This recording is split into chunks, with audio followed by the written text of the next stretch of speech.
Bonsoir à tous et à toutes, bienvenue à la dernière édition d'Info Pacifique pour la semaine. Voici les grands titres de l'actualité. Ce 25 avril marque le premier anniversaire du CPT à la tête du pays. Un bilan décrié par plusieurs organisations politiques, dont celle de Jean-Renel Senatus, et une partie de la population dénonce l'inefficacité de cet organe. Des voix s'élèvent pour une transition dirigée par un juge de la Cour de cassation. À l'occasion de la première année du CPT, l'ancien député de Léogane, Jean Danton Léger, qualifie d'échec total la gestion de ses membres et réclame leur démission collective. Le ministère des Haïtiens vivant à l'étranger a célébré vendredi la 14e édition de la Journée nationale de la diaspora. À cette occasion, le Premier ministre Alix Didier Fils-Aimé a exhorté tous les Haïtiens résidant sur le territoire ou à l'étranger à s'unir pour sortir le pays de l'impasse actuelle. Une messe de suffrage a été chantée vendredi à la paroisse Saint-Pierre de Pétionville en hommage au pape François décédé le 21 avril dernier. Nous observons une pause, nous revenons pour le développement de ces titres et d'autres informations. De rechef, bienvenue dans le développement du journal. Comme annoncé en titre, ce 25 avril marque le premier anniversaire de l'installation du Conseil présidentiel de transition CPT à la tête de l'État.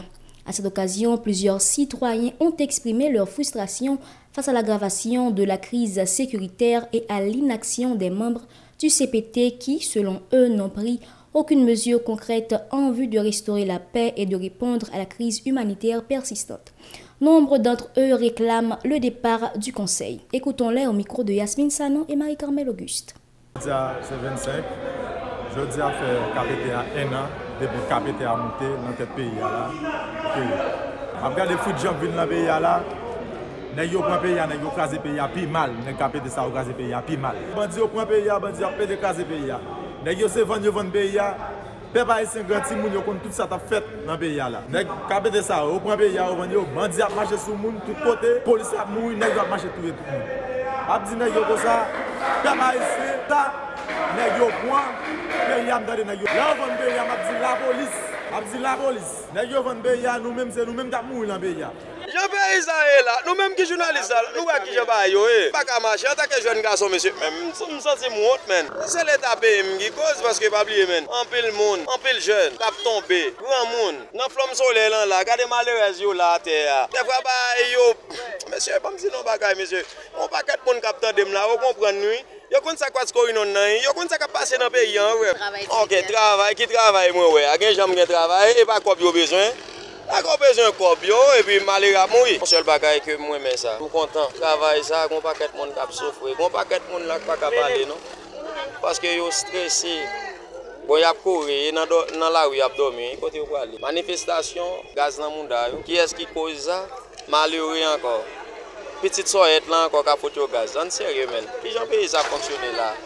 Des organisations ainsi que certaines personnalités publiques ont organisé jeudi une assise autour d'une alternative à la transition politique actuelle. Les participants ont majoritairement plaidé pour confier la transition à un juge issu de la Cour de cassation en placement au Conseil présidentiel de transition CPT accusé de passivité face à l'aggravation de la crise. L'ancien sénateur Jean-Renel Senatus a souligné la gravité de la situation sécuritaire du pays, affirmant que seule une unité nationale dénuée de préjugés peut permettre de sortir de l'impasse.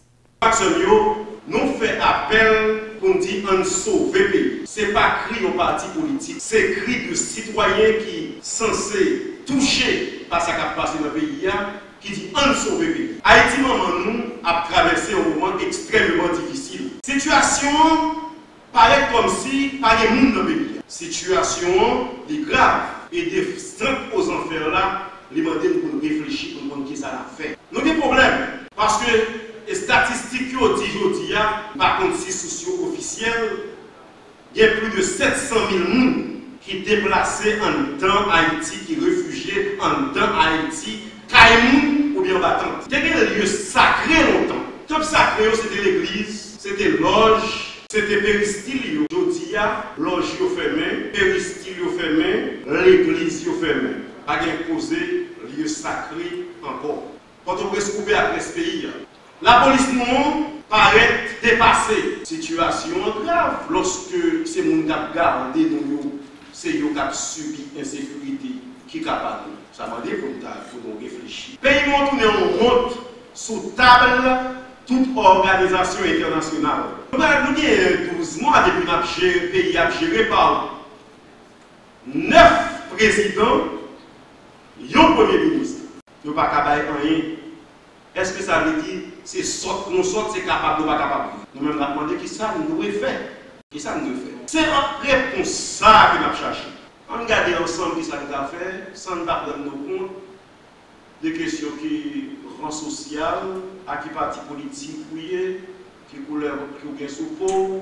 Le regroupement pour l'éducation pour tous et pour toutes a attiré l'attention sur les lourdes conséquences de la crise sur le secteur éducatif qu'il considère comme la principale victime de l'insécurité actuelle. L'organisation a souligné que de nombreuses écoles ont été contraintes de fermer leurs portes, privant ainsi un grand nombre d'enfants de leur droit fondamental à l'apprentissage. Suivons ce reportage d'Aubert Charles et Joseph-Philippe François. Secoué par une profonde crise politique et sécuritaire, le droit à l'éducation est gravement menacé en Haïti. Depuis plusieurs années, en raison de l'insécurité qui bat son plein dans la capitale et ses environs, de plus en plus d'écoliers abandonnent le chemin de l'école. Le secteur de l'éducation en paie le prix fort. Des établissements scolaires se sont transformés en camps de fortune, d'autres incendiés, détruits ou se trouvent dans des endroits assiégés par les groupes armés. William Telusmont, directeur exécutif du regroupement Éducation pour toutes et tous, lance un appel urgent pour la protection de l'éducation en Haïti. Nous gagnons actuellement plus de 1,2 million de petits jeunes qui partent à l'école à cause de problèmes et insécurité qui gagnent dans notre pays. Et chaque jour plus, ça va aggraver. Dans le mois de mars, aux zones métropolitaines seulement, qui ont 60 000 déplacés parmi eux et 20 000 petits monde. Et on y a dans ça qui passe dans Mibalais avec Sodo, il y a plus de 51 000 déplacés, dans eux, 17 000 et jeunes actuellement. Donc, une situation qui vraiment a affecté nous en pile et nous pensons que faut que nous. Il affecte nous, il affecte surtout le monde qui est victime de situation. Déplacés et souvent démunis, les enfants sont parmi les catégories les plus vulnérables. Ils sont poussés hors de l'école. Selon l'UNICEF, ils sont plus d'1 million qui sont privés du droit à l'éducation. L'école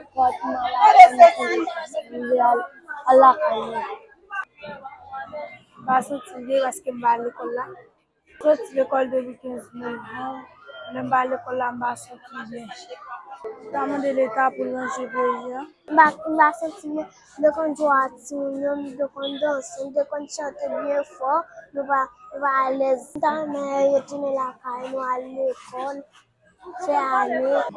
Je viens pour l'école, moi qui Delma 24, moi qui zone moi 4e, famille. Tout en bas, nous chaque en bas, nous diviser. Et moi, j'ai aller à l'école, mais pas de possibilité pour aller dans l'autre école parce que l'école côté m'était à Yopran, il y a beaucoup de jeunes droit pour mettre pour le moment. Mais pour tout le monde vivre à l'aise, vivre heureuse, même là, il pas heureuse, mais il faut à l'aise normalement parce que tout le monde a droit, même gens avec grand monde et tout. Face à cette situation, des professionnels du secteur se trouvent au chômage. Certains prennent des initiatives pour survivre, mais tous ces efforts restent insuffisants face à l'ampleur de la crise. Moi, je suis professeur depuis 10 ans. Et moi, j'ai enseigné dans plusieurs écoles à plusieurs niveaux. Moi, j'ai fait dans un premier temps, moi, j'ai quitté dans l'école qui était Jean-Paul Smart. Moi, j'ai quitté, moi, je venu ici, dans 30, Delma 30. Encore une fois, je fait dans l'école Divine Providence. Et de 7e à Rito, je fait mathématiques, enseignant en mathématiques, spécialement en géométrie et algèbre. Moi, je retourné encore pour lui, mois de novembre, 14 novembre. Moi, je viens là, ici, dans Delma 41. Et depuis là, moi, je ne pas enseigner encore au niveau professionnel. C'est leçon de bail. malgré, bon, c'est nous qui cherchons les leçons, juste pour nous faire l'occasion pour nous vivre. Mais c'est pas vivre, nous vivre. En prélude à la semaine d'action pour l'éducation, allant du 28 avril au 5 mai 2025, M. William Télusmont plaide en faveur de la mise en place des mesures urgentes pour sauver l'éducation en Haïti. Pour lui, les autorités gouvernementales doivent permettre aux apprenants de retourner en salle de classe, garantir un climat de paix et de sécurité, mais aussi reviser le fonctionnement du système de l'éducation. Ça nous-mêmes nous demandons fondamentalement, nous demandons pour qu'il y ait une politique éducation dans une situation d'urgence, pour l'État qu'on salve, ça définit pour ça, pour qu'il y ait un budget pour l'éducation en situation d'urgence, et venons mettre en finance pendant ça dans le budget, et puis qu'il y ait des actions immédiates, ouais, pour que vraiment les prenne en main tout problème qui gagne en termes de éducation dans le contexte ça que nous vivons là. Donc, il y a l'autre bail que nous proposons en termes de programme psychosocial qui est important pour que vous fait pour les élèves, parents et professeurs, il y a un petit handicapé, jeunes handicapés qui dans le groupe déplacé qui besoin d'attention spéciale, et professeurs qui besoin de formation spéciale tout et appui tout spécial tout en cas de situation et éducation en situation diversion. Donc c'est ça que nous recommandons et nous avons un appel à mobilisation à l'organisation de la société civile, à la population, pour qu'à forcer l'État, mettons politique, mettez financement pour ça et puis faire action concrète pour l'éducation en situation d'urgence. L'État doit assumer ses responsabilités, estiment certains citoyens. En ce sens, il plaide pour la restauration d'un climat de paix et de stabilité dans le pays afin de garantir le droit à l'éducation pour tous et pour toutes. Le ministère des Haïtiens vivant à l'étranger a célébré vendredi la 14e édition de la Journée nationale de la diaspora autour du thème « Diaspora et gouvernance, une participation effective et pertinence ».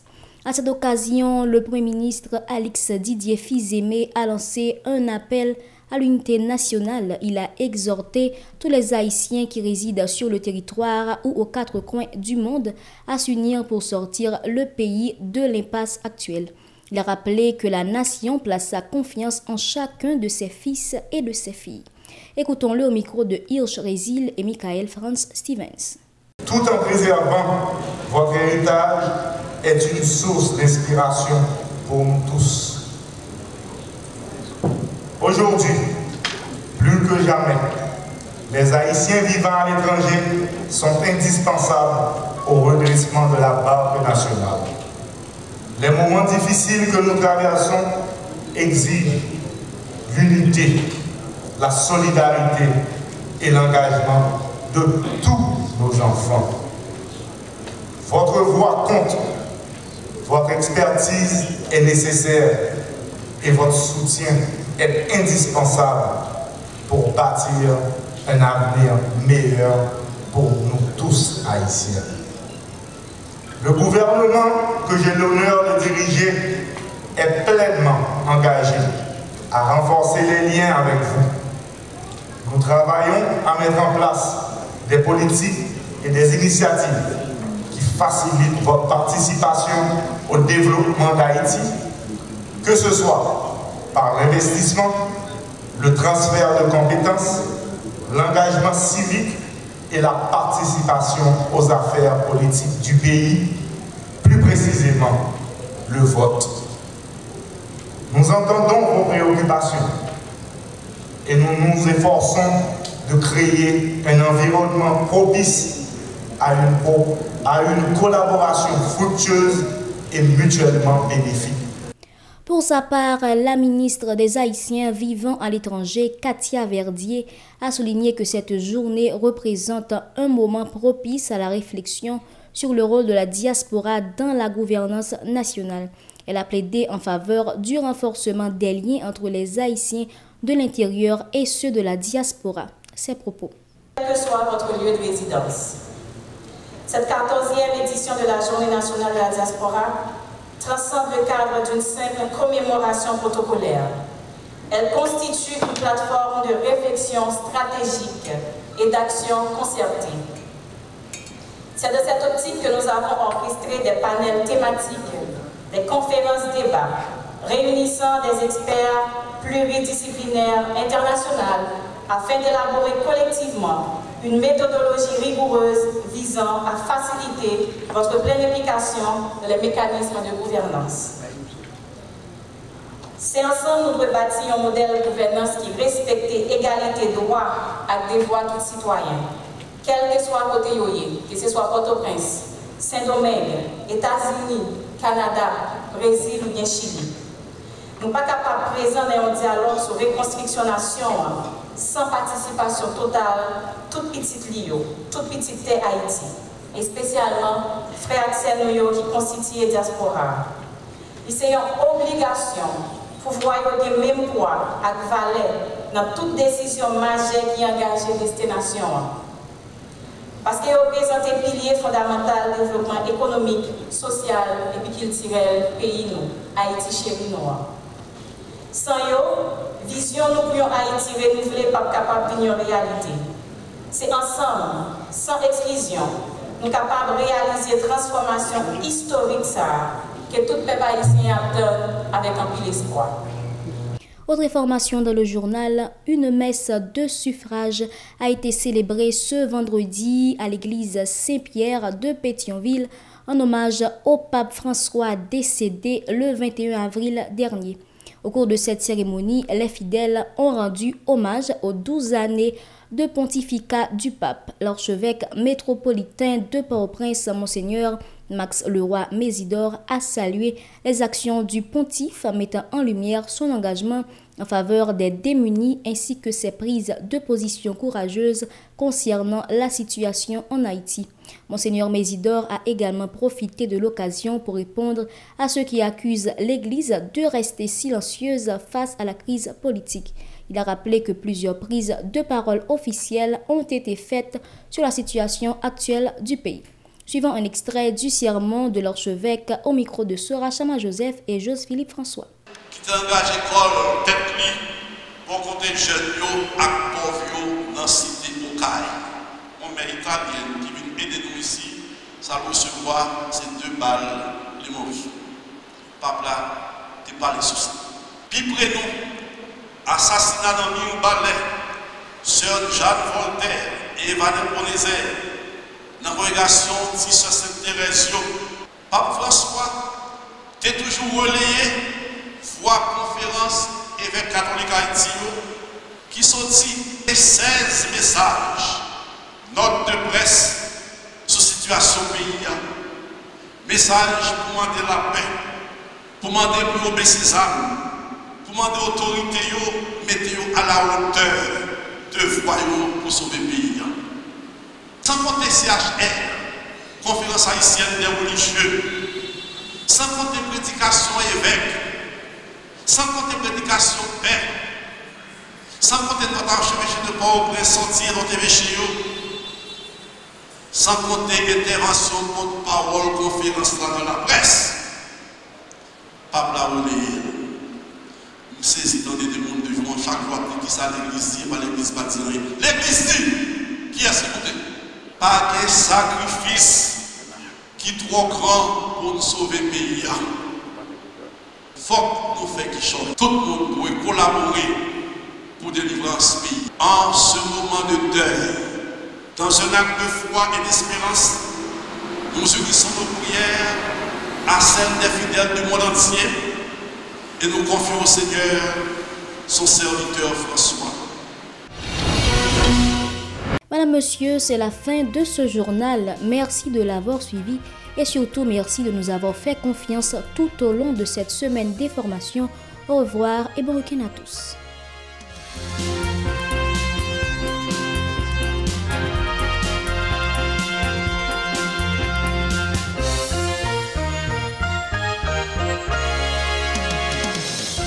Si vous jugez que cette vidéo est intéressante, n'hésitez pas à liker et partager la vidéo. Et surtout, n'oubliez pas de vous abonner à cette chaîne et activer la cloche de notification pour ne pas louper aucune de nos vidéos.